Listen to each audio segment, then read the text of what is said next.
அதாவது ஒரு முழு வெற்றி அப்படிங்கிறது பலம், பலவீனமும் கூட. ஓகே. நீங்க நல்லா யோசனை பண்ணி பார்த்தீங்கன்னா, தன்னிச்சையா செயல்படும்போது என்ன ஆகும் அப்படின்னா, நம்ம எடுக்கக்கூடிய எல்லா முடிவுகளும் சரின்ற மாரி சில நேரம் தோண ஆரம்பிச்சுரும். இன்னொன்னு என்ன ஆகும்னா, இப்ப எப்பயுமே ஒரு சட்டசபையா இருந்தாலுமே எதிர்க்கட்சின்னு ஒண்ணு இருந்தா தான், அங்க அவங்களுக்கு வந்து ஒரு ஒரு ஒரு கலகலப்பு டைமாவது சுறுசுறுப்பு போகும். "ஏப்பா இன்னைக்கு என்னப்பா ஏதாவது கேள்வி கீழ்வி கேட்டுற போறாங்கப்பா" அப்படின்னு அவங்க ஒரு ப்ரிப்பேர்டா வருவாங்க.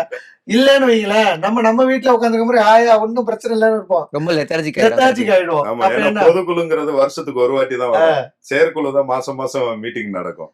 அப்ப அந்த மீட்டிங்ல வந்து ஏன்னா தம்பி சொன்ன மாதிரி ஒரு திட்டம் என்னப்பா இது நிறைவேற்றிடலாமா அப்படின்னா ஓகே நிறைவேற்றிடலாம் எல்லாம் டிக் டிக் டிக்னு சைன் பண்ணிட்டாங்கன்னா முடிஞ்சு. அதுக்கப்புறம் அதை யார் ஃபாலோ பண்ண போறா, அதுல ம். என்ன லெத்தாஜிக்கா ஸ்லோவா நடந்தா யார் அதை கேள்வி கேட்க போறா, இதெல்லாம் இருக்கு. அப்ப அந்த கேள்வி கேட்கும்போது தான் வந்து ஒரு திட்டங்களை வந்து நிறைவேற்றும் போது ஒரு வேகம் இருக்கும். ஐயா ஒரு சிம்பிளா ஒரு விஷயம் சொல்றேன். ஒரு கட்சி இருக்கும். அந்த கட்சியில வந்து தலைவன் வந்து பலமா, தொண்டன் வந்து பலமான்னு கேட்டீங்கன்னா, என்ன பொறுத்தவரைக்கும் தொண்டன் தான் பலம். ஓட்டு போடுறதுக்கு எந்த அளவுக்கு உரிமை இருக்கோ, ஓட்டு போட்டவங்களுக்கு கேட்கிற அளவுக்கு உரிமை இருக்கு. இப்ப என்ன நம்பி ஒரு 220 பேர் 220 பேர் 220 பேர் ஓட்டு போட்டிருக்காங்க.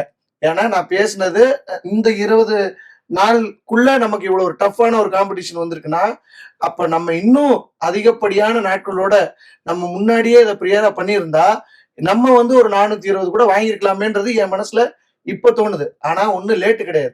It's not a end, it's a beginning தான் நாங்க நெனைக்கிறோம். எதனால அப்டின்னா, இப்ப அவங்க செயல்படுறாங்க. அத நம்ம நோட்டம் பார்க்கணும். இல்ல அதுல குறை சொல்லணும். குறை சொல்வதே எதுக்குன்னா, தன்னை திருத்திக் கொள்வதற்கு தான்.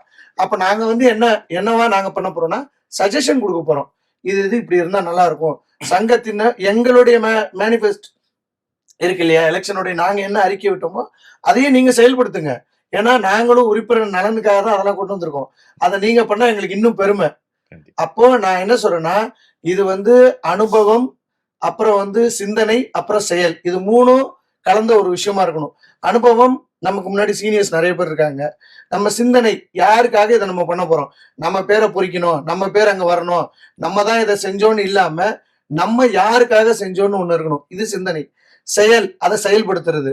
இத எல்லாமே அந்த ஒட்டுமொத்த அணியில இருக்கிற எல்லாரும் அ தலைவருக்கு ஒத்துழைப்பா இருக்கணும்னு தான் நான் ஆசைப்படுறேன்.